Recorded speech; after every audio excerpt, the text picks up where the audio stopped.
Musuh terbesar dalam hidupmu bukan orang yang membencimu, bukan mereka yang meremehkanmu. Musuh terbesar dalam hidupmu bukan orang yang membencimu, bukan mereka yang meremehkanmu, bukan dunia yang terasa tidak adil.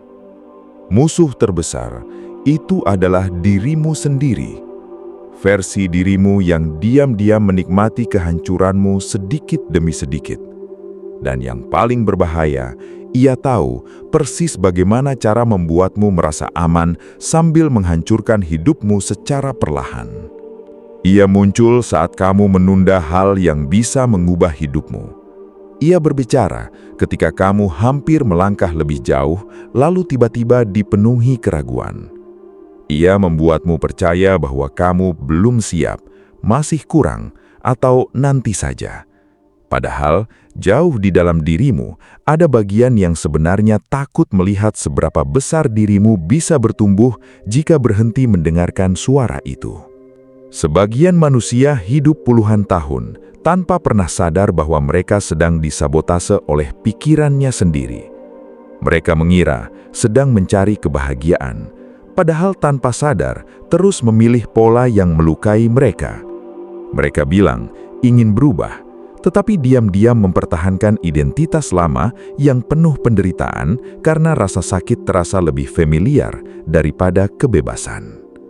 Dalam ajaran kuno para mistikus, ada satu konsep yang dianggap lebih berbahaya daripada iblis manapun: diri palsu.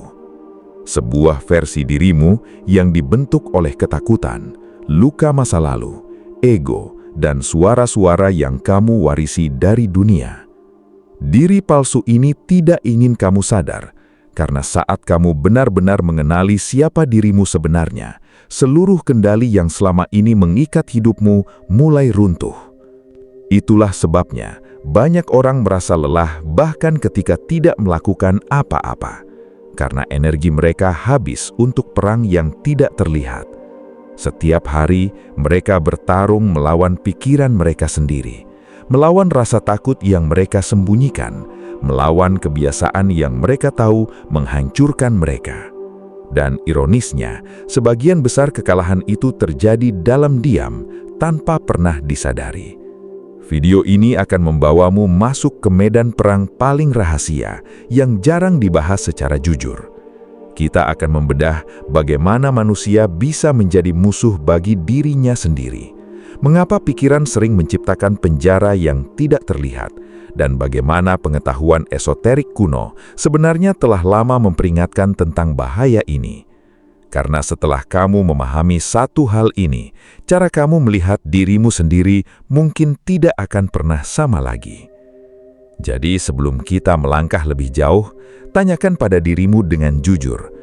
Jika semua gangguan di dunia ini tiba-tiba menghilang, jika tidak ada lagi orang yang bisa kamu salahkan, apakah kamu benar-benar siap menghadapi musuh yang selama ini tinggal di dalam kepalamu sendiri? Sebelum kita masuk lebih dalam, saya ingin tahu sesuatu. Saat kamu mendengar pembahasan seperti ini, tentang perang batin, tentang musuh yang hidup di dalam diri manusia, dari kota mana kamu sedang menontonnya malam ini? Tulis di komentar.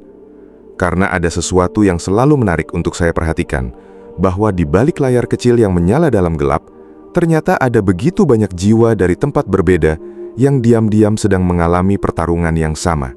Dan jujur saja, menurut saya ini bukan kebetulan. Ada alasan mengapa semakin banyak orang mulai merasa lelah dengan kehidupan yang terlihat normal di permukaan, tetapi kosong di dalamnya.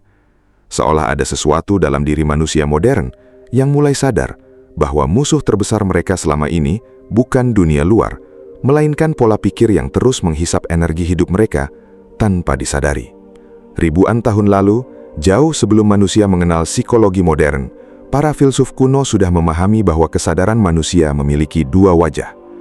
Dalam tradisi Mesir kuno, ada keyakinan bahwa manusia membawa bayangan batin yang harus dikenali sebelum ia bisa mencapai kebangkitan spiritual.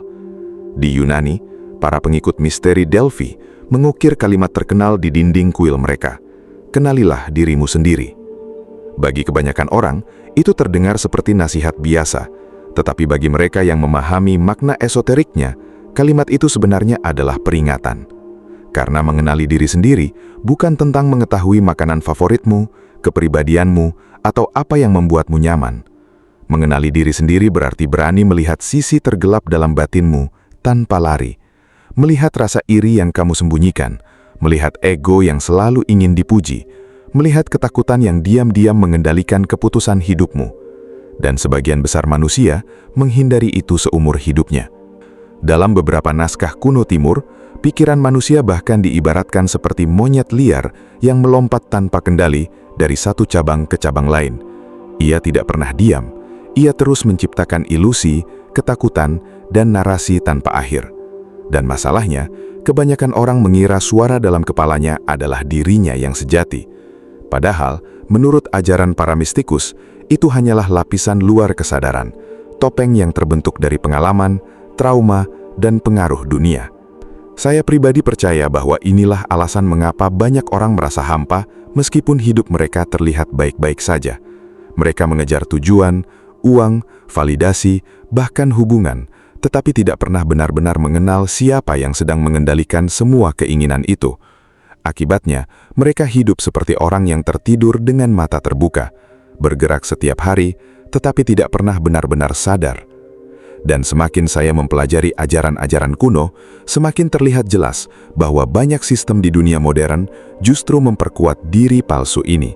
Kita diajarkan untuk terus sibuk agar tidak sempat diam, terus terdistraksi agar tidak sempat mendengar suara batin sendiri. Karena saat seseorang benar-benar duduk dalam keheningan, disitulah ia mulai menyadari sesuatu yang mengganggu, bahwa sebagian besar penderitaannya ternyata berasal dari pikirannya sendiri. Tetapi pertanyaan besarnya adalah ini, jika pikiran bisa menjadi musuh yang begitu licik, lalu bagaimana cara membedakan mana suara dirimu yang sejati dan mana suara yang selama ini menyesatkanmu? Dan lebih mengerikan lagi, bagaimana jika selama ini kamu sudah terlalu lama mengikuti suara yang salah, tanpa pernah menyadarinya? Jadi untuk beberapa menit ke depan, saya ingin kamu menonton video ini dengan cara yang berbeda. Jangan terburu-buru, jangan sambil membuka aplikasi lain. Karena pembahasan ini bukan tipe pengetahuan yang cukup didengar sekali, lalu selesai. Ada kalimat-kalimat yang mungkin akan terasa biasa saat pertama kali masuk ke telingamu. Tetapi beberapa jam setelah video ini berakhir, justru kalimat itu yang akan terus berputar di dalam kepalamu. Jika perlu, kecilkan sedikit cahaya layarmu, tarik nafas perlahan, dan dengarkan seperti seseorang yang sedang mencoba menemukan sesuatu yang selama ini hilang dari dirinya sendiri. Karena bisa jadi, alasan mengapa kamu sampai menemukan video ini bukan sekadar algoritma. Mungkin ada bagian dari dirimu yang diam-diam sudah lelah hidup di bawah kendali pikiran yang terus menciptakan ketakutan tanpa akhir. Ada sebuah kisah kuno dari tradisi Sufi tentang seorang pria yang mengelilingi dunia untuk mencari monster yang menghancurkan hidup manusia. Ia mendaki gunung, memasuki kuil tua, berbicara dengan pertapa, bahkan tidur di reruntuhan kota kuno demi menemukan jawaban. Namun setelah bertahun-tahun mencari, seorang lelaki tua hanya tertawa pelan dan berkata, "Monster yang kau cari selalu bangun bersamamu setiap pagi."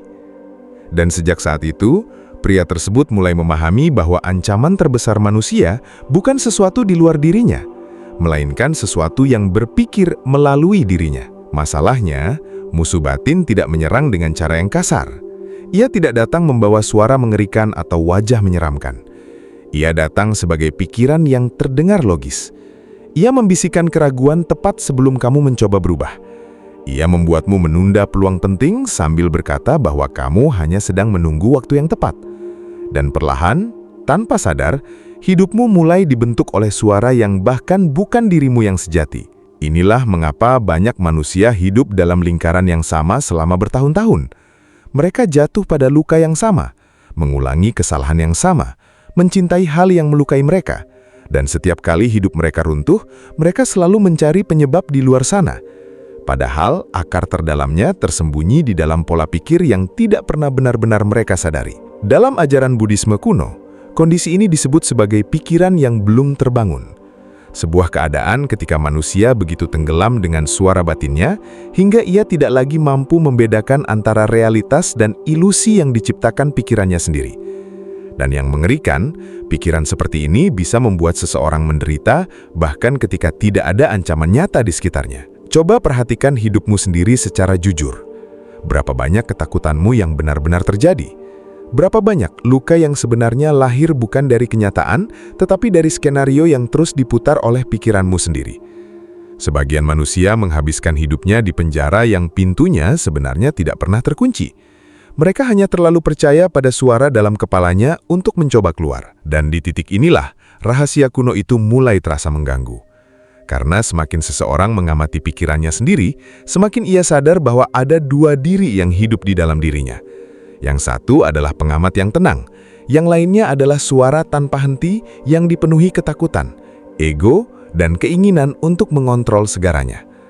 Pertanyaannya sekarang, selama ini, siapa yang sebenarnya memegang kendali atas hidupmu? Ada alasan mengapa banyak tradisi kuno menggambarkan proses kebangkitan spiritual bukan sebagai perjalanan menuju cahaya, tetapi sebagai perjalanan memasuki kegelapan diri sendiri. Karena semakin seseorang mulai sadar, semakin ia melihat bahwa sebagian besar keputusan hidupnya ternyata tidak lahir dari kesadaran sejati, melainkan dari luka yang belum sembuh, ketakutan yang diwariskan, dan ego yang terus haus akan pengakuan. Dalam dunia esoterik, ego bukan sekadar rasa percaya diri atau identitas diri seperti yang sering dipahami hari ini. Ego adalah masker.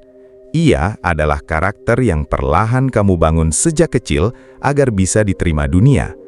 Setiap penolakan membentuknya, setiap rasa malu memperkuatnya, dan tanpa sadar, kamu mulai hidup bukan sebagai dirimu yang asli, tetapi sebagai versi yang terus berusaha melindungi luka batinnya. Itulah sebabnya ada orang yang terlihat kuat, tetapi diam-diam rapuh. Ada yang terlihat bahagia, tetapi merasa kosong setiap malam. Ada yang terus mengejar validasi karena jauh di dalam dirinya ada ketakutan besar untuk merasa tidak berharga. Dan yang paling berbahaya, ego selalu punya cara untuk membuat semua itu terlihat normal. Coba renungkan ini perlahan. Berapa banyak keputusan dalam hidupmu yang benar-benar lahir dari keinginan terdalam jiwamu, dan berapa banyak yang sebenarnya lahir dari rasa takut?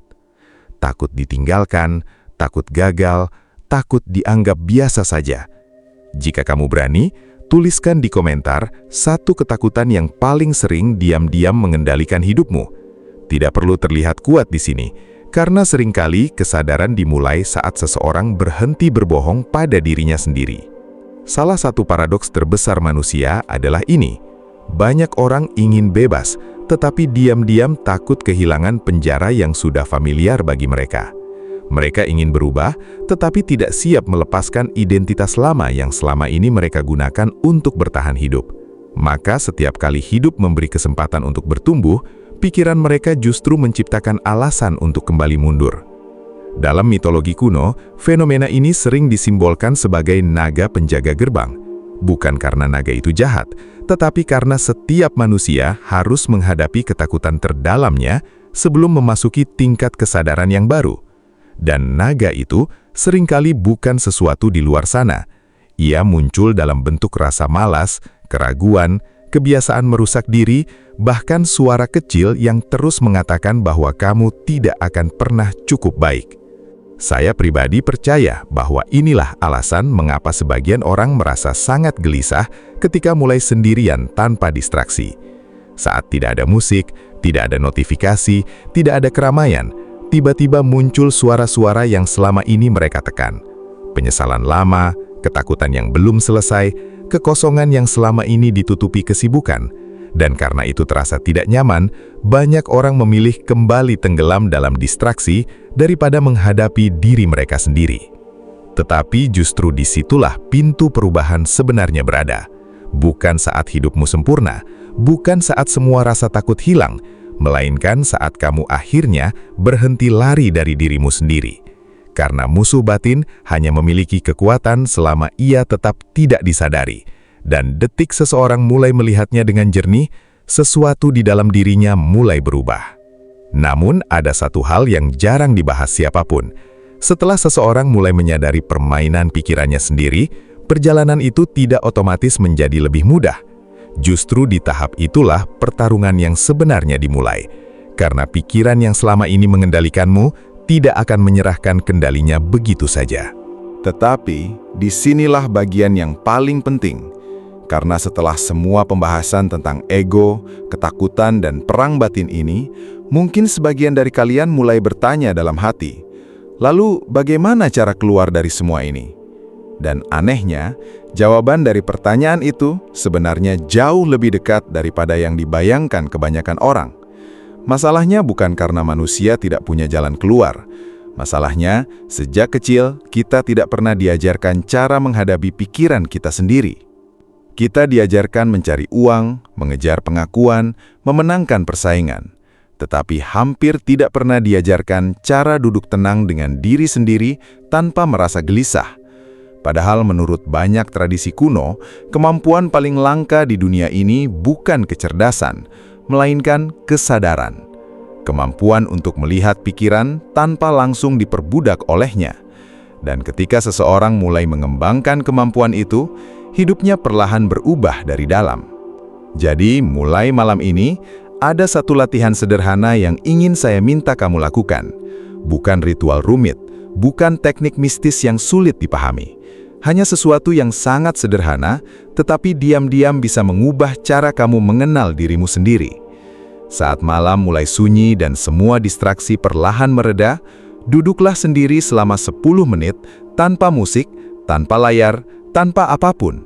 Dan untuk pertama kalinya, dengarkan isi kepalamu sendiri. Awalnya mungkin terasa tidak nyaman, pikiranmu akan mulai berisik. Ia akan mengingatkanmu pada hal-hal yang ingin kamu hindari. Penyesalan lama, rasa takut, kemarahan yang belum selesai. Tetapi jangan melawan itu. Jangan juga tenggelam di dalamnya. Cukup amati seperti seseorang yang sedang melihat badai dari kejauhan. Karena disitulah rahasianya. Saat kamu mulai mampu mengamati pikiranmu, perlahan kamu sadar bahwa kamu bukan pikiran itu sendiri. Dan percaya atau tidak, kesadaran kecil itu bisa mengubah banyak hal. Kamu mulai lebih sulit diprovokasi, tidak lagi terlalu dikuasai ketakutan, tidak mudah hancur hanya karena penolakan atau kegagalan kecil. Karena untuk pertama kalinya, ada jarak antara dirimu yang sejati dengan suara-suara liar di kepalamu. Itulah awal dari kebebasan batin yang selama ini dicari banyak orang tanpa sadar. Saya pribadi percaya bahwa sebagian orang yang menonton video ini sebenarnya sudah lelah hidup dalam lingkaran yang sama, lelah overthinking setiap malam, lelah terus meragukan diri sendiri, lelah merasa kosong meskipun hidup terus berjalan. Dan mungkin inilah alasan mengapa pembahasan ini terasa begitu mengena bagimu. Karena jauh di dalam dirimu ada bagian yang tahu bahwa selama ini kamu tidak benar-benar kalah oleh dunia. Kamu hanya terlalu lama berperang dengan dirimu sendiri. Tetapi ada satu kesalahan yang harus dihindari. Banyak orang setelah mulai sadar justru berubah menjadi terlalu keras pada dirinya sendiri. Mereka membenci pikirannya, membenci emosinya, membenci luka batinnya. Padahal tujuan dari kesadaran bukan untuk memerangi dirimu sendiri lebih dalam. Tujuannya adalah memahami dirimu dengan jujur tanpa terus hidup di bawah kendali bagian dirimu yang paling gelap. Dan mungkin untuk pertama kalinya setelah sekian lama, kamu mulai menyadari sesuatu yang penting, bahwa kedamaian bukan datang ketika dunia akhirnya sempurna. Kedamaian muncul ketika perang di dalam kepalamu mulai meredah. Ketika kamu berhenti percaya pada setiap ketakutan yang muncul, ketika kamu akhirnya bisa melihat pikiranmu tanpa tenggelam di dalamnya. Jadi jangan anggap video ini hanya sebagai tontonan lalu selesai besok pagi. Simpan baik-baik pembahasan ini di dalam pikiranmu, karena bisa jadi malam ini adalah pertama kalinya kamu benar-benar melihat siapa musuh terbesar dalam hidupmu, dan sekaligus menemukan pintu keluar yang selama ini kamu cari. Pada akhirnya, musuh terbesar manusia memang bukan dunia luar, bukan hinaan orang lain, bukan kegagalan, bukan masa lalu. Semua itu hanya bayangan di permukaan. Pertarungan yang sebenarnya selalu terjadi di tempat yang sunyi, di dalam pikiran manusia sendiri. Dan sebagian besar orang bahkan tidak sadar bahwa hidup mereka dikendalikan oleh suara batin yang terus menanamkan ketakutan, keraguan, dan rasa tidak pernah cukup. Kita hidup di zaman ketika manusia bisa berbicara dengan siapa saja di seluruh dunia, tetapi asing dengan dirinya sendiri. Kita bisa memahami teknologi yang rumit, tetapi tidak memahami mengapa hati kita terus gelisah. Dan mungkin inilah ironi terbesar kehidupan modern. Manusia semakin terhubung keluar, tetapi semakin jauh dari kesadaran batinnya sendiri. Namun jika ada satu hal yang bisa kamu ingat dari video ini, ingatlah ini baik-baik. Pikiranmu bisa menjadi penjara, tetapi juga bisa menjadi gerbang kebebasan. Semua tergantung siapa yang memegang kendali. Apakah kamu hidup sebagai kesadaran yang tenang dan sadar, atau sebagai bayangan lama yang terus bereaksi karena luka dan ketakutan yang belum selesai? Karena di saat seseorang mulai mengenali pola pikirnya sendiri, sesuatu yang sangat halus mulai berubah. Ia tidak lagi mudah dikendalikan emosi sesaat. Ia tidak lagi mengejar validasi seperti sebelumnya. Ia mulai memahami bahwa kedamaian bukan ditemukan dengan menguasai dunia, melainkan dengan menguasai dirinya sendiri. Dan itulah bentuk kekuatan yang paling langka di zaman ini. Saya percaya, tidak semua orang akan benar-benar memahami pembahasan ini. Sebagian mungkin hanya mendengarnya sebagai kata-kata motivasi biasa. Tetapi sebagian lainnya mungkin merasakan sesuatu yang berbeda. Seolah ada bagian dalam dirinya yang akhirnya tersentuh. Seolah ada suara lama dalam batinnya yang perlahan mulai terbangun setelah terlalu lama tertidur. Jadi, setelah video ini selesai, jangan buru-buru tenggelam lagi dalam distraksi. Coba duduk sebentar dalam keheningan. Perhatikan isi pikiranmu. Amati bagaimana ia berbicara. Bagaimana ia menciptakan ketakutan, bagaimana ia mencoba mengendalikanmu. Karena bisa jadi, momen kecil itu adalah awal dari perubahan terbesar dalam hidupmu. Dan sekarang, saya ingin bertanya, sebelum kita mengakhiri perjalanan ini, setelah mendengar semua pembahasan tadi, menurutmu apa bentuk musuh batin yang paling sering menghancurkan hidup manusia? Ego, ketakutan, trauma masa lalu, atau mungkin pikiran yang tidak pernah benar-benar tenang? Tulis jawabanmu di komentar. Saya ingin membaca bagaimana kalian memaknai perang batin ini dari sudut pandang kalian sendiri. Jika video ini membuka sesuatu dalam dirimu, bantu channel ini menjangkau lebih banyak orang yang mungkin sedang berperang diam-diam dengan dirinya sendiri. Karena kadang, satu kesadaran kecil bisa menyelamatkan seseorang dari hidup yang selama ini ia jalani dalam keadaan tertidur. Dan sampai kita bertemu di pembahasan berikutnya, hati-hati dengan suara yang paling sering kamu dengar setiap hari, karena belum tentu itu benar-benar dirimu.